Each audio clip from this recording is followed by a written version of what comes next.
semuanya, perkenalkan saya Cahya Desistia Putri Enjadina ini 11524091 dari program studi ilmu komunikasi.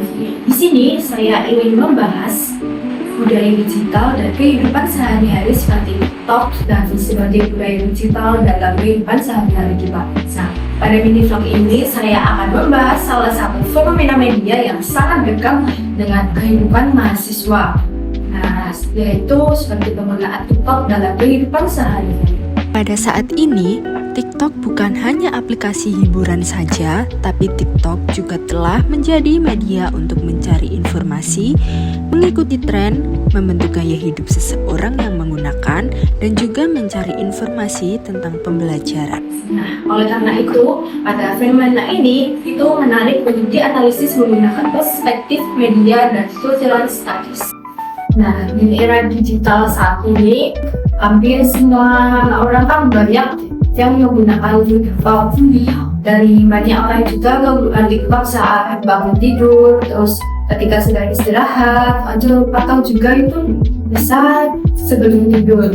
Nah, sebagai contohnya itu seperti saya yang mencari informasi mengenai tugas kuliah, terus juga bagaimana tips presentasi dan juga rekomendasi tempat makanan.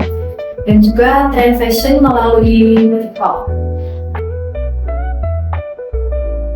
Nah, konten yang ditampilkan di TikTok itu sangat beragam dan juga banyak, mulai dari hiburan, juga bisa edukasi, fashion, juga kuliner yang sedang viral sekarang, dan informasi terbaru kita. Akibatnya itu, sekarang TikTok itu jadi bagian dari aktivitas sehari-hari.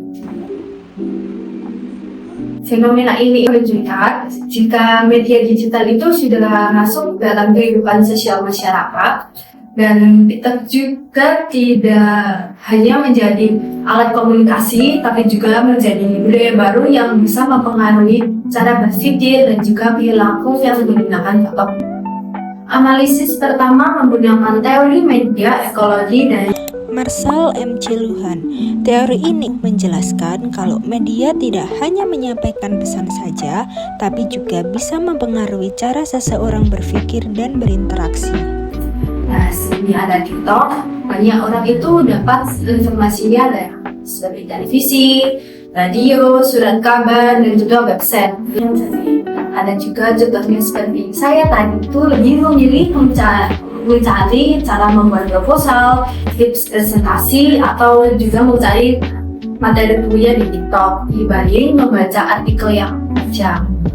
Itu membuat pola komunikasi seseorang itu bisa berubah.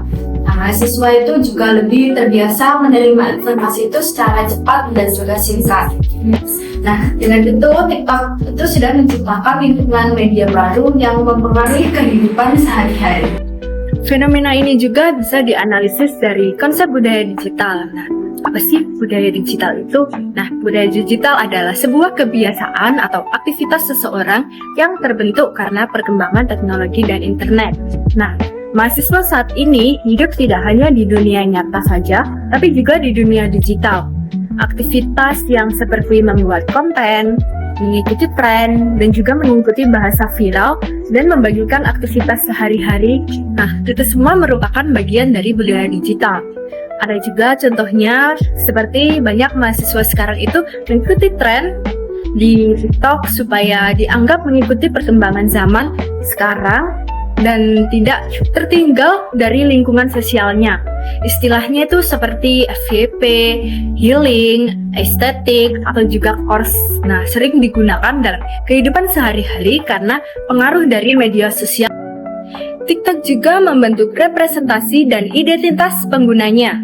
Banyak konten yang menampilkan gaya hidup ideal, produktivitas, penampilan menarik, dan kehidupan yang terlihat sempurna. Sebagai contoh, konten Study With Me, Morning Routine, atau Produktivitas Day. Nah, konten-konten tersebut itu bisa mempengaruhi cara mahasiswa memandang dirinya sendiri. Nah, tidak sedikit juga penggunanya itu mulai mengikuti gaya berpakaian dan juga bahasanya hingga kebiasaan yang mereka lihat di TikTok. Nah, media juga akhirnya membentuk identitas sosial penggunanya, apa yang sering dilihat, akan dianggap sebagai sesuatu yang normal dan ideal. Dalam perspektif media and cultural studies, media juga berkaitan dengan relasi kuasa. Platform TikTok memperoleh keuntungan dari banyaknya pengguna yang menghabiskan waktu di aplikasinya. Selain itu, seperti influencer, content creator, dan perusahaan juga memperoleh keuntungan melalui iklan dan promosi produk. Semakin lama pengguna menonton video, semakin besar juga keuntungan yang diperoleh platform. Tetapi juga mengatur konten yang muncul melalui algoritma FYP. Pengguna merasa bebas memilih konten, padahal algoritma menentukan video apa yang paling sering muncul. Sebagai contoh, ketika seseorang itu sering menonton video produk atau gaya hidup tertentu, maka TikTok itu akan terus menampilkan konten serupa. Nah, hal ini menunjukkan bahwa media itu tidak bersifat netral. Media memiliki kekuatan untuk menentukan konten yang populer dan mempengaruhi perhatian masyarakat. Penggunaan TikTok juga memberikan dampak positif dan negatif. Nah, dampak positifnya adalah memudahkan akses informasi, menambahkan wawasan, dan meningkatkan kreativitas. Nah, banyak mahasiswa itu belajar desain, editing video, public speaking, dan juga mencari mata kuliah itu melalui TikTok. Namun, dampak negatifnya itu munculnya kecanduan media sosial, berkurangnya interaksi langsung, dan menurunkan konsentrasi.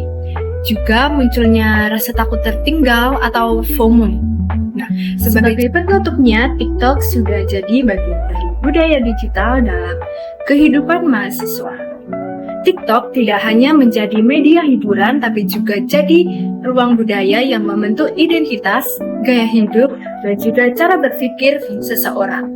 Media tidak hanya digunakan sebagai alat komunikasi, juga tapi membentuk budaya, identitas, pola pikir, dan kehidupan sosial seseorang. Melalui perspektif media and cultural studies, kita dapat memahami jika media memiliki pengaruh besar dalam kehidupan sehari-hari.